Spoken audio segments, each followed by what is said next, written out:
안녕하세요, 여러분. 저는 평소에 이 채널을 자주 보던 시청자입니다. 평소에 열심히 다른 분들의 사연만 주구장창 듣다가 제가 겪었던 아주 서러웠던 일들을 풀어보려고 해요. 용기도 없고 수치스럽기도 하고 여러 감정들이 섞여 있었던 지난 일이라 주변 사람들에게는 꽁꽁 숨겨왔었는데 제가 누군지 모르는 여러분들께는 용기가 조금 나네요. 결혼해서 살면서 언제가 가장 서운하고 서러운 감정이 들었는지 기억이 나시나요? 남편이 기념일을 까먹었을 때? 아니면 시부모님이 시답지 않은 일로 잔소리를 했을 때?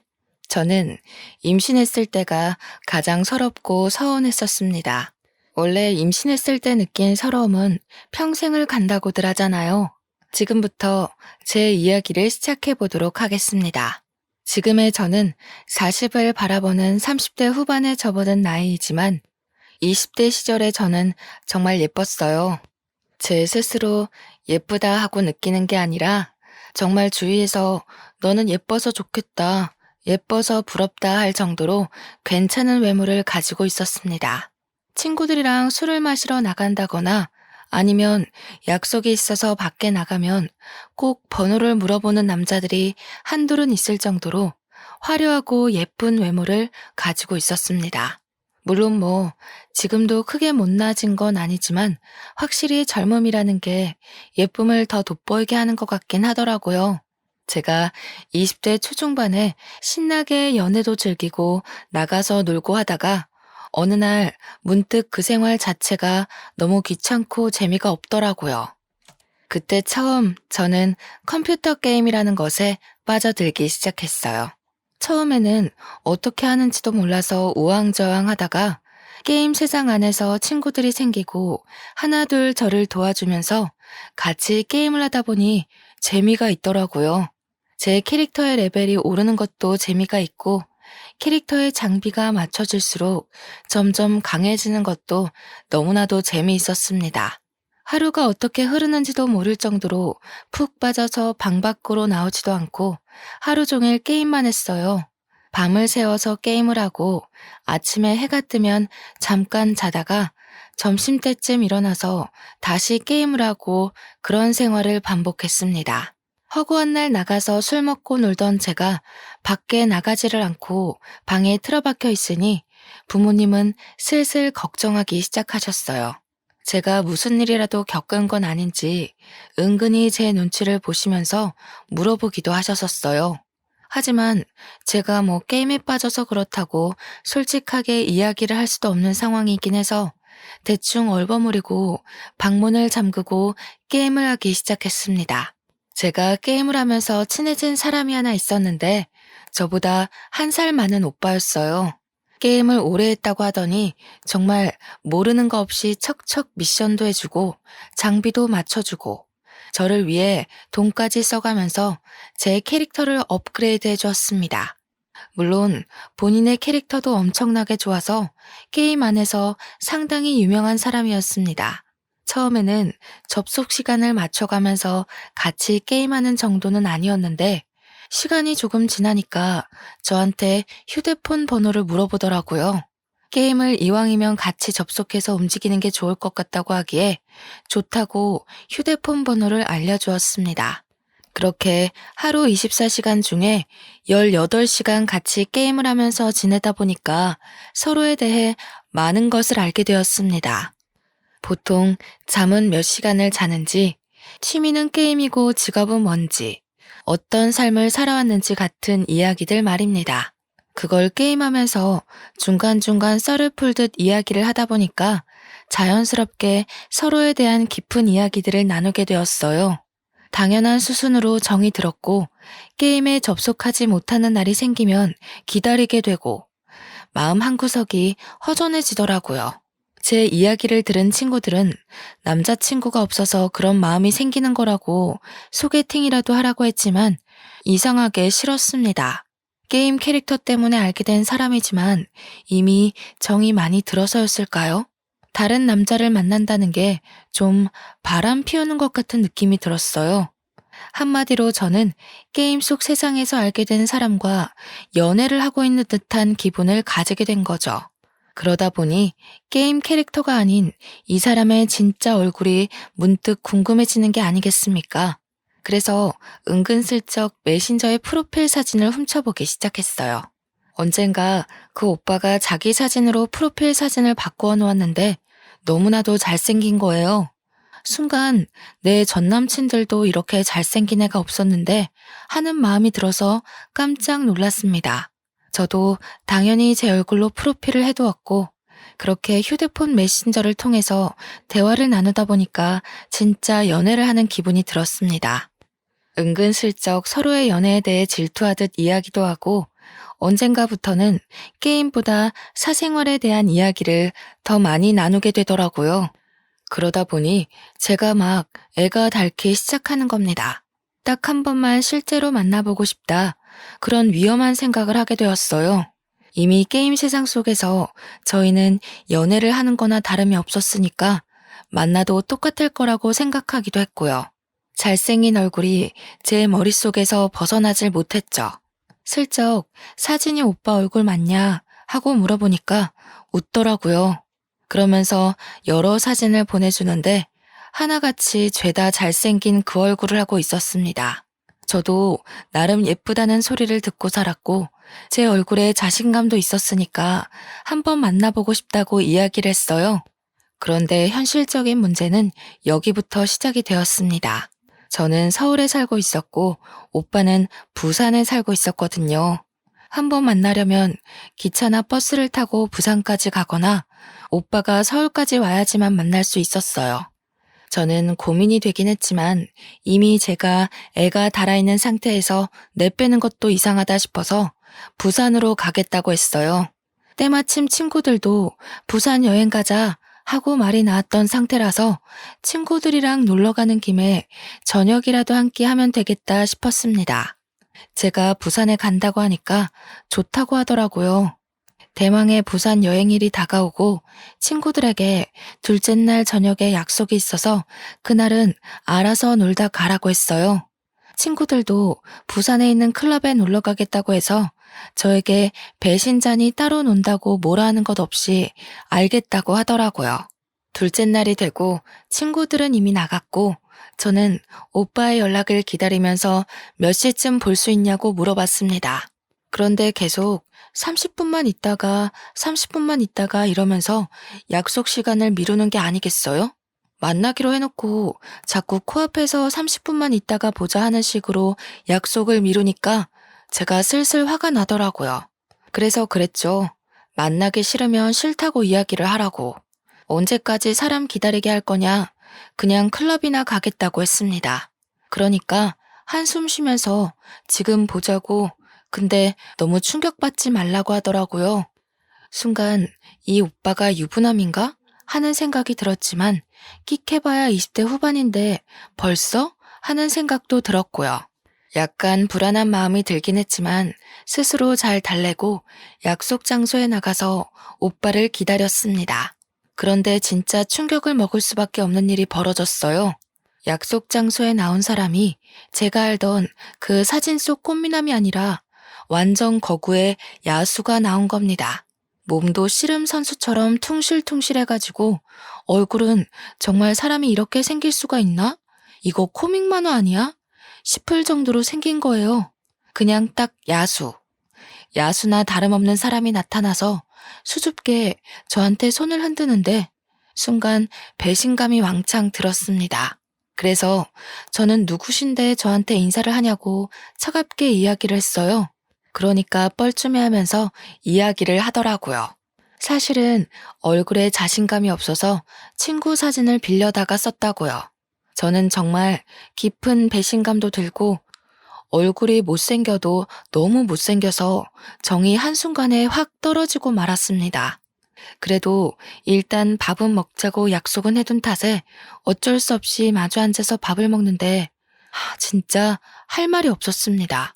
저를 언제까지 속일 작정이었는지 그동안 잘생겼다고 칭찬하는 저를 보면서 얼마나 비웃었을지 생각을 하니까 밥이 안 넘어갔어요.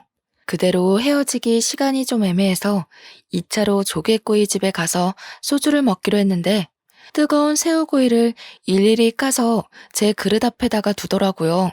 솔직히 그것도 잘생긴 그 얼굴로 까줬으면 감동 먹고 바로 눈물이라도 흘렸을 텐데 야수가 와서 그러고 있으니 먹기 싫어졌습니다.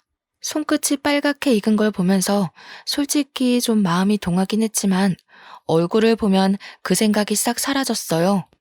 그날 친구들이 있는 호텔로 돌아오면서 전화도 하기 싫어서 문자로 은근히 이제는 만나지 말자는 식으로 문자를 보냈습니다.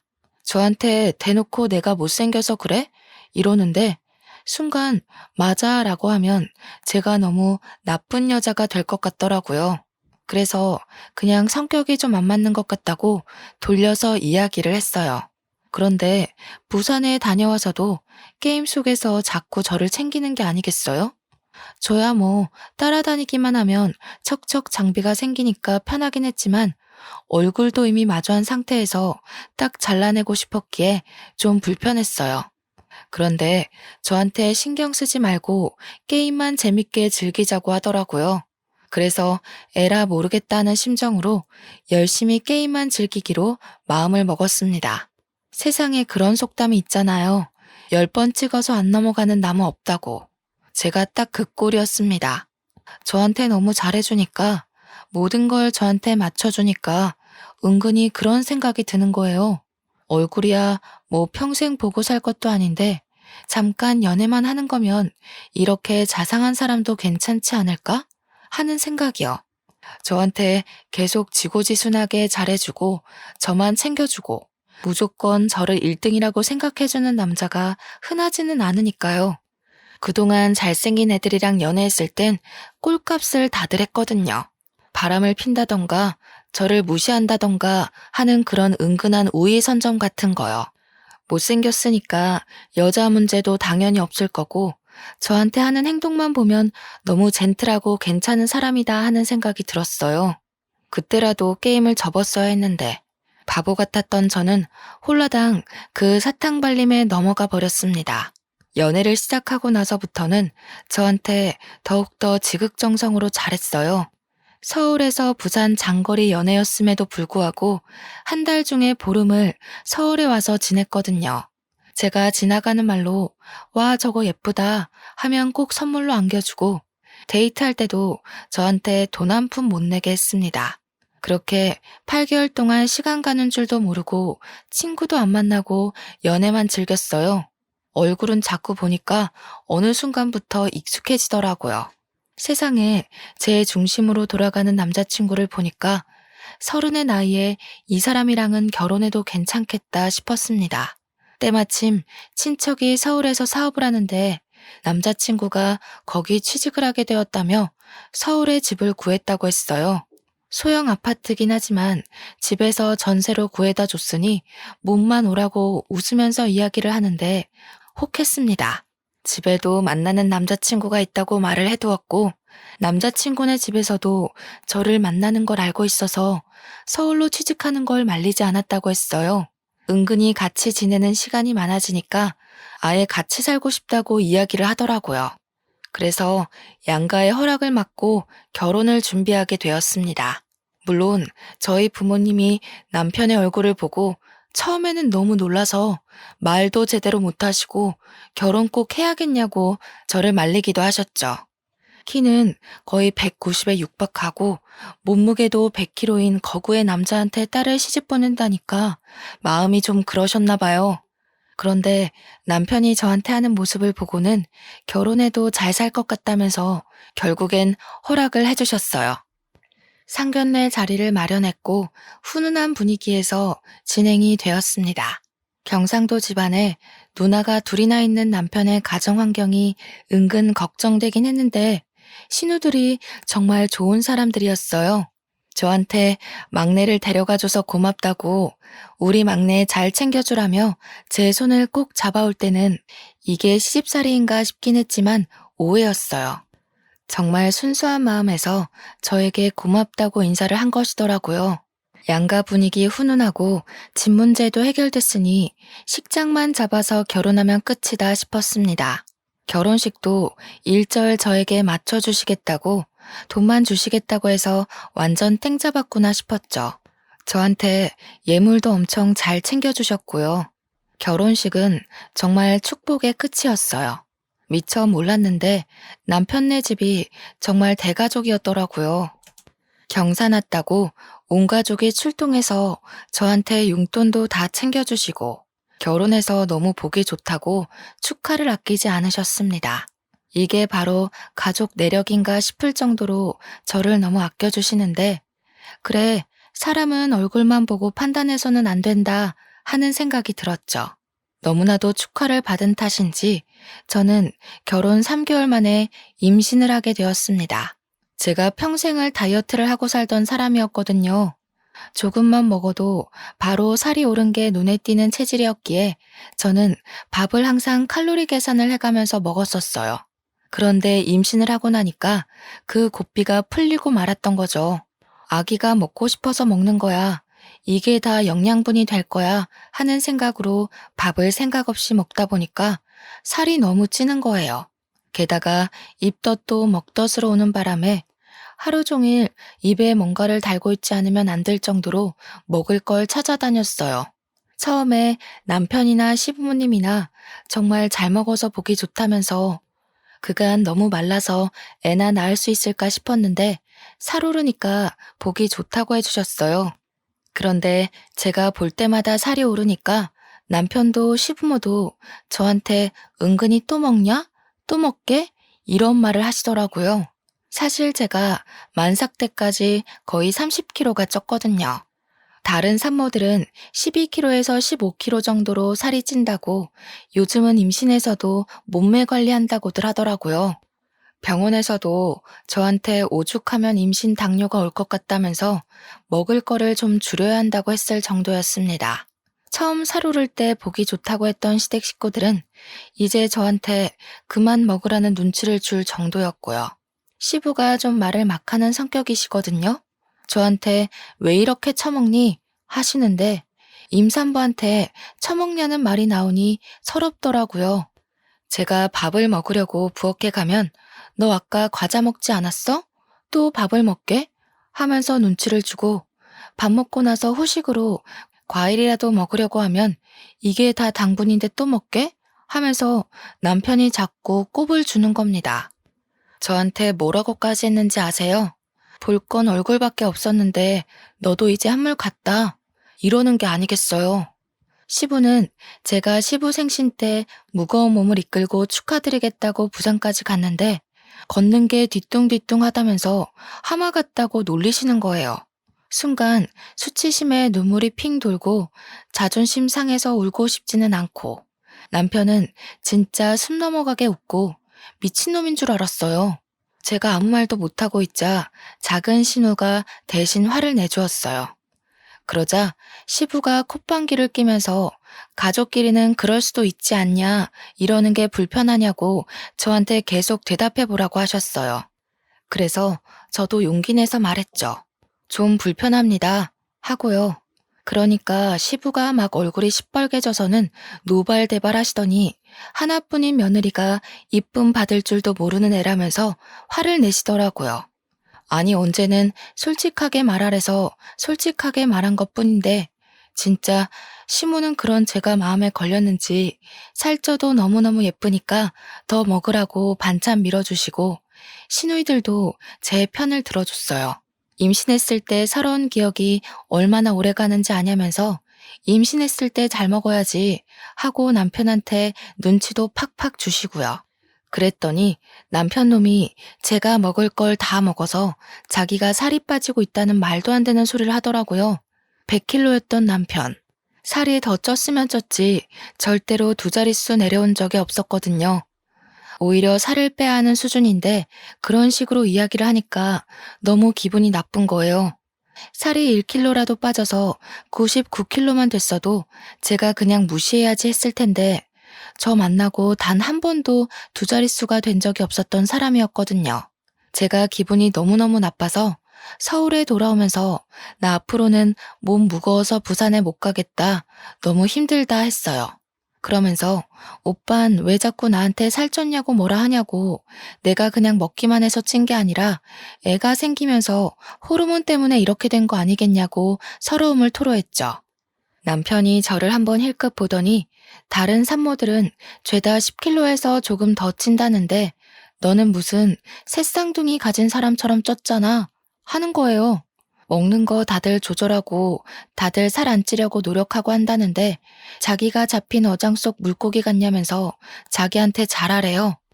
까먹으셨을까봐 다시 한번 말씀드리지만 제 남편 진짜 누가 봐도 정말 못생겼어요. 진짜 너무너무 못생겨서 얼굴을 마주하고 밥도 먹기 싫을 정도로 못생겼어요. 그런데 지 주제도 모르고 뭘 잘하라고 이야기하는 건지 진짜 다시 생각해도 어이가 없네요. 아무튼 임신 기간 내내 제가 서운함이 쌓이고 쌓여있는 와중에 시부모가 저 만삭이라고 겸사겸사 서울에 올라왔어요. 그런데 만삭 때 몸이 어떤지 다들 아시죠?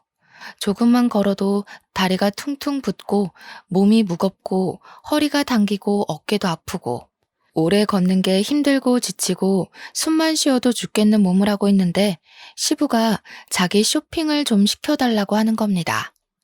부산에도 번쩍한 백화점이 많은데 굳이 서울에 와서 쇼핑을 하겠다는 이유가 뭐겠어요? 저한테 돈 내달라 이 말이 하고 싶은 거였겠죠. 우리 아기 옷은 한 번도 사준 적이 없으면서 저 끌고 백화점 가가지고는 빨리 걷지도 못한다고 궁시렁거리면서 이거 사달라 저거 사달라 하는데 진짜 난리더라고요. 제가 없는 돈으로 전전긍긍하면서 쇼핑을 시켜드리니까 시무가 보다 못해서 시부를 말렸어요.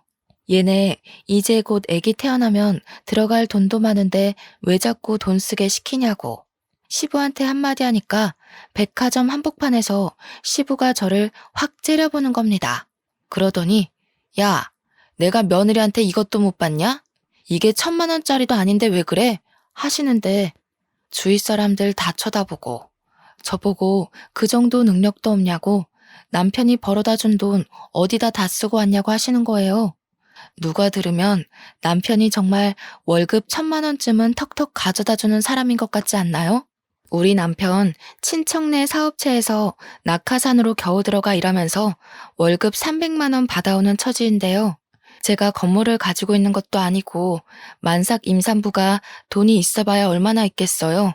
서운한 건 둘째치고 백화점 한복판에서 저러니까 너무 속상하고 부끄러웠어요.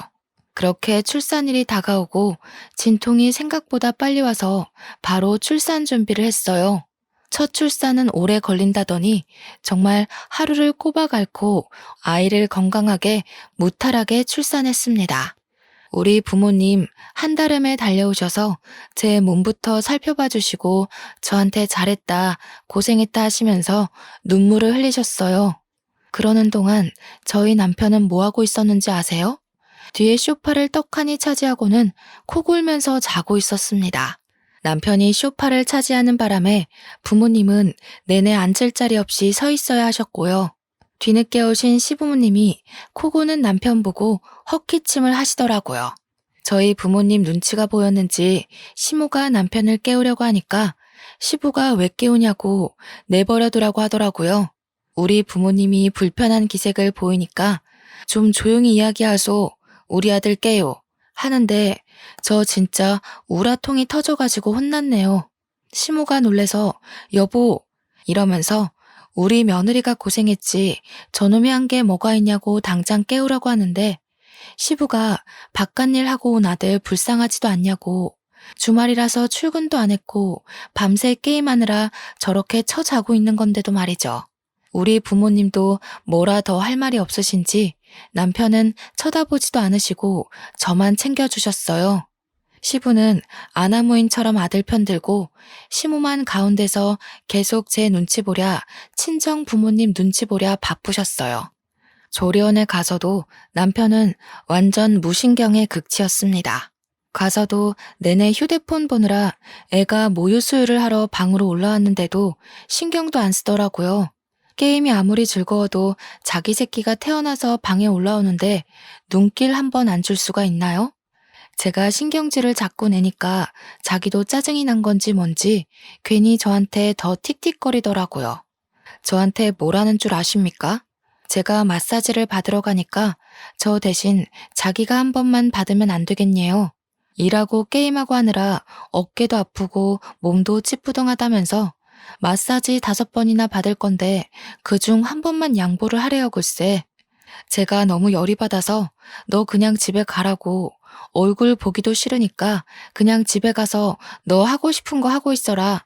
나 조리원에서 혼자 좀 쉬자 했습니다. 보통은 그렇게 이야기하면 아, 내가 잘못했어. 이 말이 먼저 나와야 하는 거 아닌가요? 그러니까 바로 오, 그래? 하고 짐 싸서 집으로 가버리는 거예요. 오죽하면 조리원 동기들이 제가 미혼모인 줄 알고 처음에 말 걸기가 좀 그랬대요. 혹시라도 눈치 없이 남편 이야기라도 하게 되면 제가 눈치 볼 줄 알았다는 거였죠. 근데 남편이 없으니까 또 나름대로 편하더라고요. 먹는 걸로 눈치 주는 사람도 없고 옆에서 내내 게임하다가 코 골며 잠드는 인간 없으니 속이 시원했어요. 2주일 동안 푹 쉬고 애랑 같이 집으로 돌아오고 나서부터 진짜 전쟁이 시작되었습니다. 남편은 애가 울어도 핸드폰을 손에서 놓지 못하고 있지, 저는 젖병 삶아야지, 기저귀 치워야지, 거기다가 밥까지 차려야지.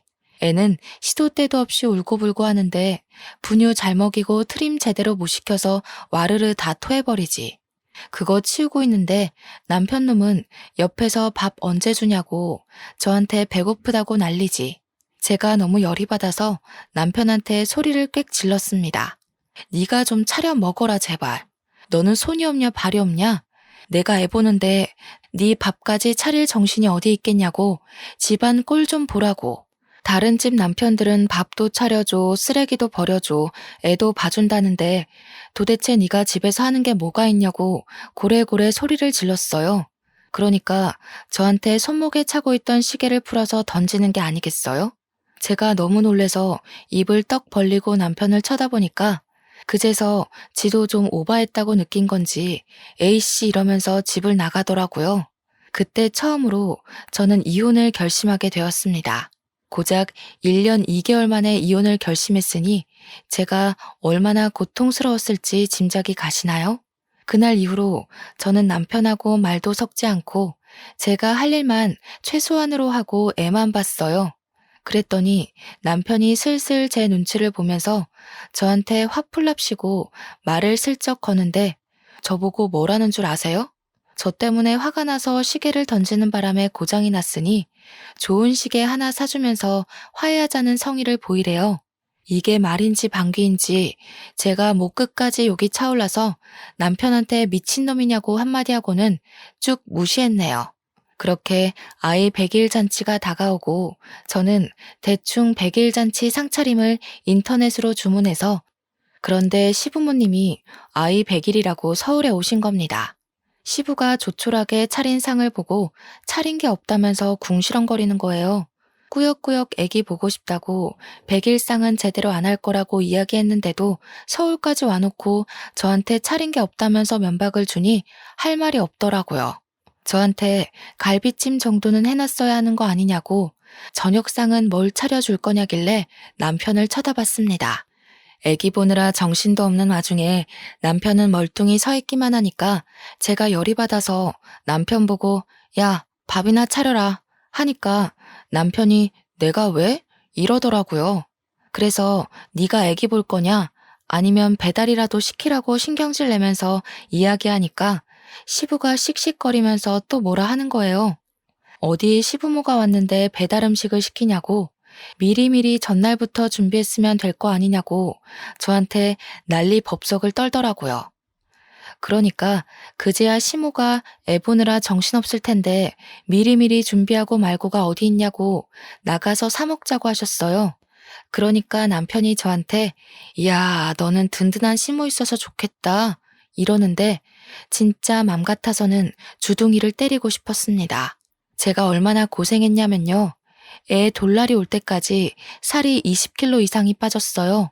운동을 한 것도 아니고 먹는 걸 줄인 것도 아닌데도 살이 쭉쭉 빠지더라고요.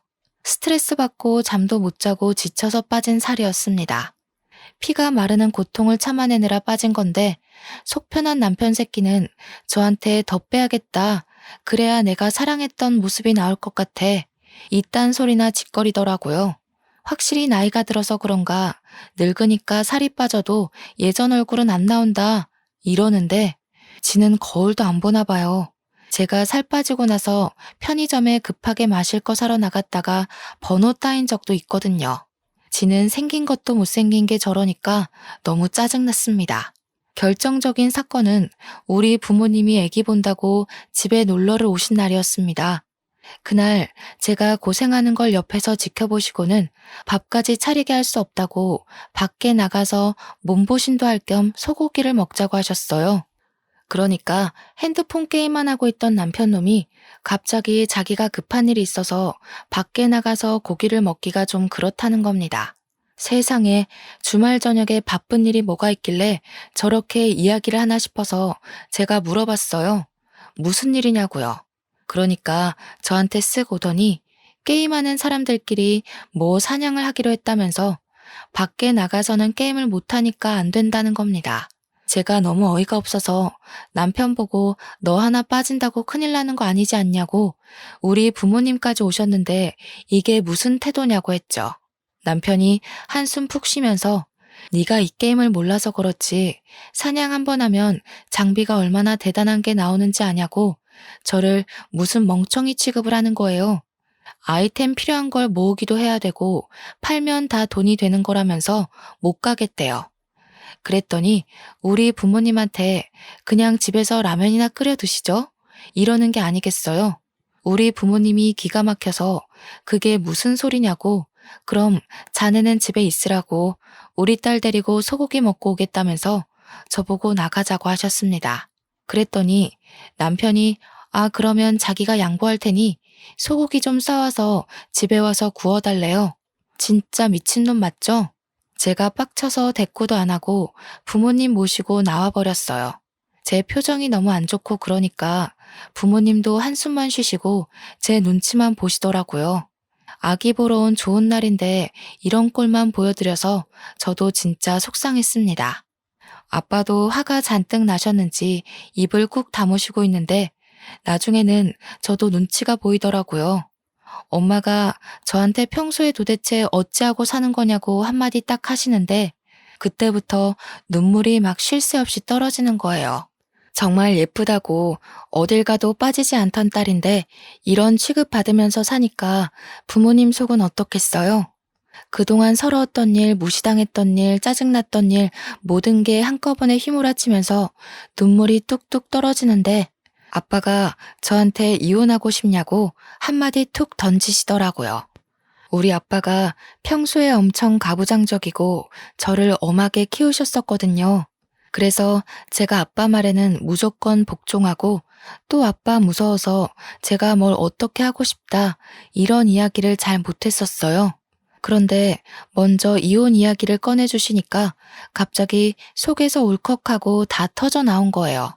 아빠 무서워서 말 못하고 있었는데 먼저 이렇게 속 시원하게 긁어주시니까 저도 막 입이 터진 거죠. 제가 끄덕끄덕하면서 이혼하고 싶다고 그동안 너무 서럽고 힘들었다고 다 털어놓으니까 아빠가 더 볼 것도 없다 당장 이혼해라 하시더라고요. 그때 정말 어찌나 든든하던지 우리 아빠가 최고구나 하는 생각이 들었습니다. 그렇게 든든한 아군을 얻어내고 집에 홀가분하게 딱 들어왔는데 남편이 게임하다가 저를 쓱 보면서 야, 소고기는? 이러는 게 아니겠어요? 그걸 내가 왜 포장해 오냐고 가서 구워 먹는 거면 몰라도 찌질하게 포장해서 집에 와서 구워 먹는 게 뭐냐고 한마디 했죠. 지가 먹고 싶었으면 따라가서 먹어야지 게임 때문에 포기해놓고 양손에 떡 쥐려는 심보가 고약했어요. 그러니까 저한테 그깟 소고기 포장해오는 게 뭐가 힘든 일이냐면서 네 입만 입이냐고 혼자 살찌울 때 알아봤다고 하는 거예요. 일부러 상처 주려고 그러는 사람처럼 혼자 처먹고 오니까 좋냐? 이러는데 진짜 뚫린 주둥이라고 저걸 말이라고 뱉나 싶고 저도 참지 않았습니다. 야, 니는 라면 먹는다며. 우리 엄마 아빠한테도 라면 타령하더니 내가 소고기 먹고 온 게 그렇게나 꼽냐? 그러면 네가 게임 포기하고 따라왔어야지. 집에서 편하게 게임하다가 나한테 소고기를 내놓으라고? 내가 같이 가면 나보고 결제하라고 할 텐데 내가 돈이 어딨어? 내 덕에 네가 공짜로 든든하게 먹었다는 생각은 안 하냐? 이 배려 넘치는 남편의 마음도 몰라주고 너는 빈손으로 오고 싶어? 내가 눈치껏 빠져줬으면 포장이라도 해왔어야지. 그걸 안 해와? 나쁜 년. 당신 지금 나한테 년이라고 그랬어? 년? 그리고 공짜? 우리 부모님 돈은 돈도 아니다 이거야? 시부모님 오실 때마다 내가 돈 가지고 너한테 뭐라고 한 적 있어? 야, 왜 나한테 예민하게 굴고 그래? 네가 예민하게 만들잖아. 말도 안 되는 헛소리 짓거리면서 나 너랑 더 이상은 못 살겠어. 이혼해. 그랬더니 저한테 이혼이 무슨 애들 장난이냐면서 핸드폰 게임을 하더라고요.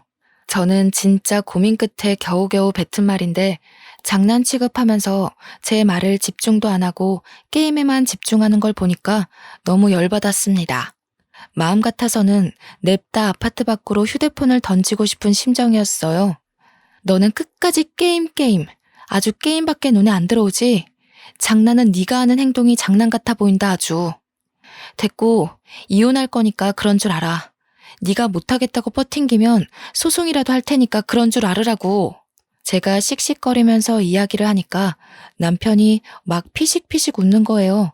그러더니 저한테 그래, 네가 해달라는 대로 해줄게. 우리 그냥 이혼하자 하더라고요.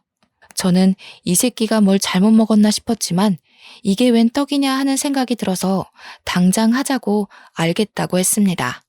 그러니까 저한테 아주 뭔가 꽁꽁 숨겨뒀다는 말투로 나중에 후회나 하지 말고 뱉은 말이나 잘 지키라는 거 아니겠어요? 제가 그동안 어떤 서름을 견디고 살았는지는 하나도 생각하지 않는 말투로 후회를 짓거리더라고요. 그래서 저도 그냥 강하게 나갔죠. 내가 후회할 일이 뭐가 있겠냐고. 죽어도 그럴 일 없으니까 너나 말 바꾸지 말고 이혼 도장 준비하라고요. 남편이 막 웃음을 못 참겠다는 표정을 짓는데 너무 얄밉고 못생겨서 꼴도 보기 싫었습니다. 그러면서 후회할 텐데 내가 아주 떼부자가 될 예정이거든 이러는 게 아니겠어요? 제가 아무 소리 안 하고 그냥 빤히 쳐다보니까 아주 신이 나서 술술 불더라고요. 나랑 같이 게임하는 형이 있는데 그 형이 중국에서 크림을 수입해와서 파는 사람이다 이거야. 화장품 공장도 하나 가지고 있고 아주 성능이 대박이라고 나한테 투자를 하라고 하더라. 그 크림이 뭐냐면 지금 품절 대란으로 구할 수도 없는 마사지 크림인데 그걸 바르면 미백도 되고 주름도 펴지고 뭉친 데 발라서 마사지를 하면 근육도 풀리고 모공도 없어지는 그런 크림 아니겠어? 이런 좋은 아이템이 있으면 바로 투자를 해야지. 게임 같이 하는 형이 엄청난 부자라면서 아이템 몇백만 원짜리를 현찰로 턱턱 구매를 하는 사람이라는 겁니다. 알고 보니 마사지 크림을 수입해와서 팔고 하는 사람이라 그걸로 돈을 벌었다면서 남편한테 아무도 공동 투자 안 시켜줬는데 게임 같이 한 정이 있으니 자리 하나 주겠다고 했대요. 중국에서는 이미 없어서 못 파는 크림이라고 한국에서도 팔아보자고 무슨 한국 판매권을 주기로 했다나 뭐라나.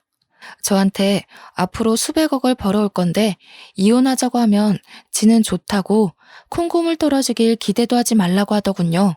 투자를 한 건 그렇다 치고 네가 무슨 돈이 있어서 그런데 투자를 했냐고 하니까 시부랑 같이 대출을 받아서 했다는 겁니다. 저는 그것도 졸도하는 줄 알았어요. 저한테는 이런 방구 말도 없이 갑자기 대출을 받아서 투자를 했다는 게 말이 안 되잖아요. 진짜 부부를 뭐라고 생각하는 건지 너무 어이가 없고 화가 나서 아무 말도 못 하겠더라고요. 그런 저를 보고 남편은 마치 돈 때문에 제가 이혼하자는 이야기한 걸 후회하는 사람인 것 마냥 취급을 하는 겁니다. 뭐 자기가 돈을 수백억을 벌면 애 생각해서 1억 정도는 주겠다고 하면서 저를 약올리는데 화장품에 대해서 조금 아시는 분들이라면 다들 눈치채지 않으셨나요? 세상에 저런 크림이 있으면 홈쇼핑이며 방송이며 난리가 났겠죠. 미백도 되고 모공도 줄고 주름도 펴지고 거기다가 근육까지 풀리는 마사지 크림이 세상 어디에 있단 말입니까? 중국에서 수천억 원의 가치를 인정받아서 자기는 이제 돈방석에 앉을 거라고 꿈에 부풀어 있는데 어디 끝까지 해봐라 싶었습니다. 저한테 이혼할 거면 빨리 하자고 난리를 치더군요. 재산 분할이니 뭐니 더러운 거 싫다면서 이 아파트 반으로 뚝 떼서 줄 테니까 이혼만 빨리 하재요. 자기는 더 젊고 어린 여자 만나서 세상가 갈 거라면서 애도 저보고 키우라는 게 아니겠습니까? 저한테는 완전 고마운 일이었죠. 아파트를 반으로 뚝 떼서 준다고 하니까요. 세상에 저런 크림이 존재하지도 않다는 건 모르고 100% 사기 맞은 건데도 저는 일부러 안 알려줬습니다. 시모랑 신우들은 알고 있을지 모르겠지만 어차피 이혼하기로 마음먹었는데 제가 굳이 지금 말해줄 필요가 있겠어요? 입 싹 씻고 하루빨리 정리하자고 아파트 반 떼어주기로 한 거 까먹지나 말라고 했습니다. 남편은 무슨 강남에 있는 펜트하우스에 이사갈 꿈에 부풀어서 당장 집부터 정리하자고 해서 저희는 이혼 도장 찍고 아파트도 정리하기로 했어요. 저한테 아무리 잘 돼도 1억 이상은 안 줄 거라고 원포를 놓길래 딴소리나 하지 말라고 했습니다.